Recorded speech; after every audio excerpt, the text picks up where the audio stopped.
ભગવાનના દર્શન કરવા માટે આપણે ક્યાં ક્યાં ન ગયા? અરે હા, તો લાવ મારા તપોબળથી જોઈ લો કે ભગવાન ક્યાં છે. બરાબર છે. તો લાવ મારી આંખ બંધ કરું તો મને ખબર પડી જાય કે ભગવાન ક્યાં છે. તો લાવ હું મારી સાધનામાં બેહું. ભલે, બહુ સારું. અરે હા, ભગવાન તો વૈકુંઠની અંદર પોઢી રહ્યા છે. તો લાવ હું વૈકુંઠમાં જાઉં ને એને દર્શન કરી લઉં. ભલે, બહુ સારું. ક્યાં છે આ તમારા પ્રભુજી તારા, ક્યાં છે આ પ્રભુજી જરા કાશે યાદ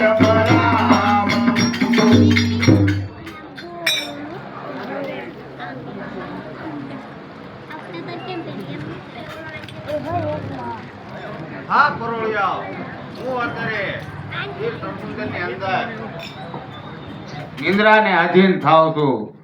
એટલા માટે દેવ દાનવ કે પક્ષી કોઈ પણ મારા દર્શન કરવા આવે તો એને તમે આવવા ન દેતા.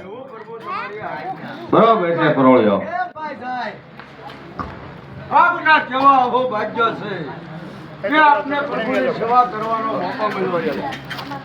બરોબર છે ભાઈ. ચાલો અત્યારે પ્રભુ નિંદ્રાને આધીન થાય.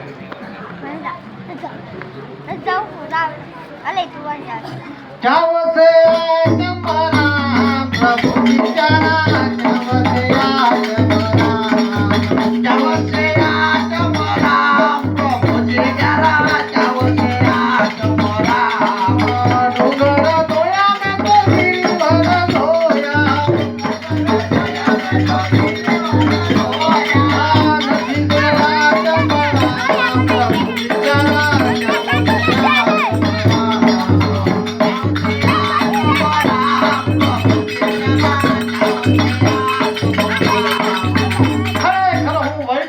પહોંચી ગયો છું ને આ વૈકુંઠનો દ્વાર છે. દ્વાર પાલો અહીંયા સોકી પેરો કરે છે. તો લાવ એને જઈને કહું કે મારે ભગવાનના દર્શન કરવા છે. કારણ કે મારે એકાદશીનું વ્રત છે. જ્યાં લગી હું પ્રભુના દર્શન નહીં કરું, ત્યાં લગી હું અન્ન પાણી નહીં લઉં. તો લાવ હું કરોળિયાને વાત કરું. અરે કરોળિયા ભાઈઓ, તથાસ્તુ. અરે કરોળિયા ભાઈઓ, મારે પ્રભુના દર્શન કરવા છે. નહીં નહીં અરે કરોળિયાઓ, સાધુ સંતો માટે પ્રભુના દ્વાર હર હંમેશને માટે ખુલ્લા હોય છે. હું આયાથી દર્શન કર્યા વગરનો પાછો જવાનો નથી. સબૂર કરો ને રુચિજી, સબૂર કરો ને રુચિજી. અપરમોની આજ્ઞા નથી, અપરમોની આજ્ઞા નથી. સબૂર કરો ને રુચિજી. હા ઋષિમુનિ, અમારા પ્રભુની આજ્ઞા નથી, અમે તમને દર્શન કરવા નહીં દઈએ. અરે કરોળિયા, તમે આ બધું અભિમાનમાં બોલી રહ્યા છો. હું તમને શ્રાપ આપીશ. અરે ઋષિમુનિ, તમે શ્રાપ આપજો તો અમે શિર પર ધરશું. તો હું તમને શ્રાપ આપું છું કે તમારો બેયનો અસુર કુળમાં અવતાર થાય. હે સહાયતા કરો ને પ્રભુ મારા, કૃપાના સિંધુ. સહાયતા કરો ને પ્રભુ હમારી, કૃપાના સિંધુ. આપની આજ્ઞાથી રુચિને અટકાવ્યા, આપની આજ્ઞાથી રુચિને અટકાવ્યા. તેથી શ્રાપ દયા શિર ભારી સહાયતા કરો ને પ્રભુ મારી કૃપાનાસી હા પ્રભુ ઋષિ મુનિ આપના દર્શને આવતા હતા આપની આજ્ઞા પ્રમાણે અમે ઋષિને અટકાવ્યા છે તેથી અમને શ્રાપ આપ્યો છે કે તમારો રાક્ષસ કુળની અંદર અવતાર થાય તો આનું કાંક નિવારણ કરાવો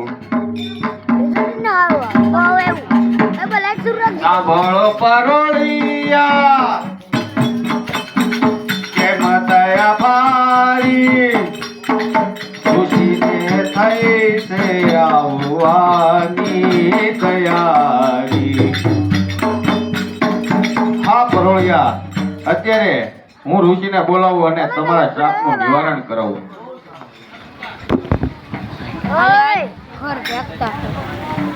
ક્યાં વસે આ તમારા પ્રભુજી તારા ક્યાં છે આ ક્યાં છે આ તમારા પ્રભુજી તારા ક્યાં છે આ તમારા એકાદશી ના વળતય મારે એકાદશી ના વળતય મારે કરવા હરિના દર્શન પ્રભુજી તારા ક્યાં છે આ તમારા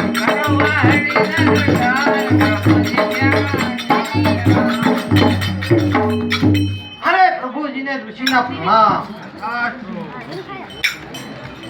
અરે પ્રભુ અરે પ્રભુ મારે એકાદશી નું વ્રત છે જ્યાં લગી તમારા દર્શન ન કરું ત્યાં લગી હું અન્ન પાણી લેતો નથી તો તમારા દર્શન માટે મને પ્રભુએ રોક્યો એ માટે મેં શ્રાપ આપ્યો છે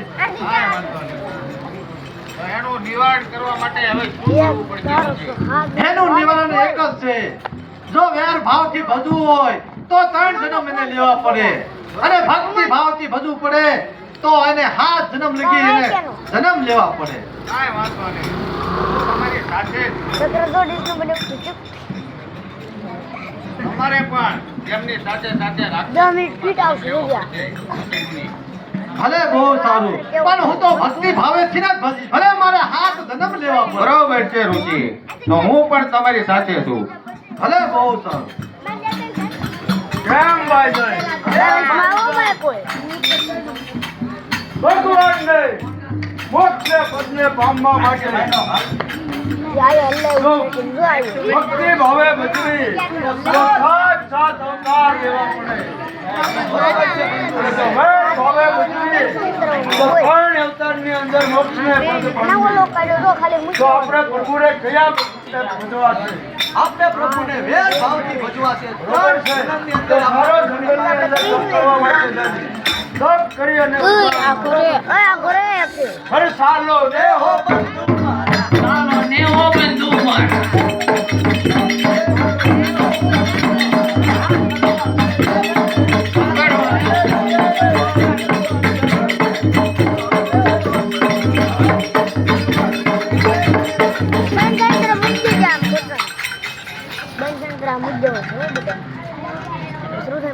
હા બંધુ કુંકરણ તમે તમારી રીતે જંગલમાં જઈને તપ કરો અને તમારા કયા પ્રભુને બધો આગળ હું કયા પ્રભુને હું ભોળાનાથ જે કર્યો હતા અને ભગવાનને પસંદ અને ભગવાન ભોળાનાથ પાસે હું અમર થવાનું વરદાન ચાલો નેહો બંધુ મારા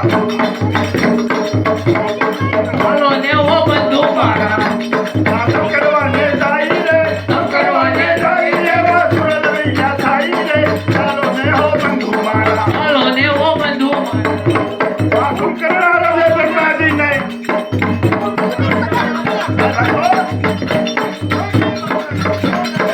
આબાસ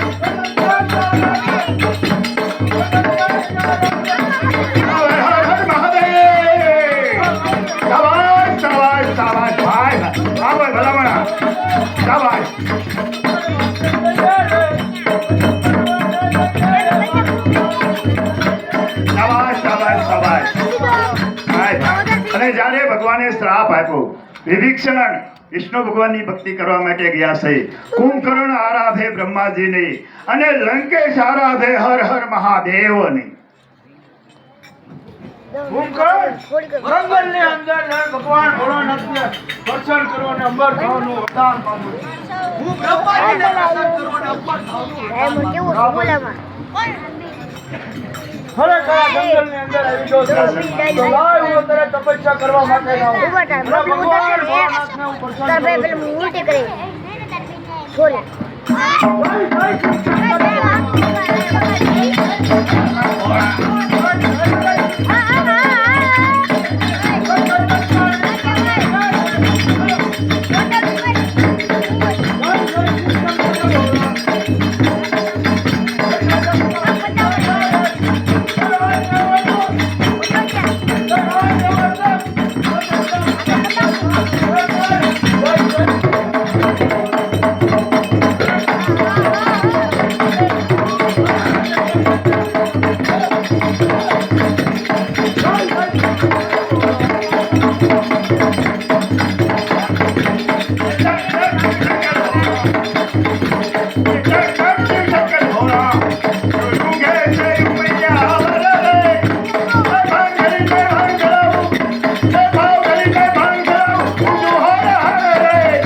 ભોળાનાથ પ્રસન્ન નથી થતા તો લાવ અત્યારે હું એની આરાધના કરું ઓમ નમઃ શિવાય ઓમ નમઃ શિવાય હા લંકેશ, તારી ભક્તિથી હું સદાશિવ ભોળાનાથ પ્રસન્ન થયો છું. માગો વસ્તુ જે વર જોઈએ તે માગો. હા ભગવાન ભોળાનાથ, આપ જો મને પ્રસન્ન થયા હો તો મને અમર બનાવો. લંકેશ, ભૂલે છો જે જીવનો જન્મ થયો છે એનું મૃત્યુ તો નિશ્ચિત છે, માટે અમર કોઈ